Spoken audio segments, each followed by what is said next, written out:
In this video, we will learn how to add signature in Mozilla Thunderbird. Go to Start and search for Thunderbird. Press Enter key to open Mozilla Thunderbird. Go to Menu. Click on Account Settings.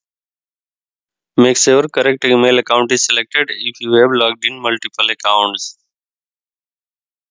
Here in Signature text, you can type text you want to use as signature. Let's type best regards. URSCRAJD email onlinenpl@gmail.com. Contact and type your contact number. Now close it. Click on Write to compose new email. You can see here signature has been added automatically. That's all. Subscribe channel, like and share this video.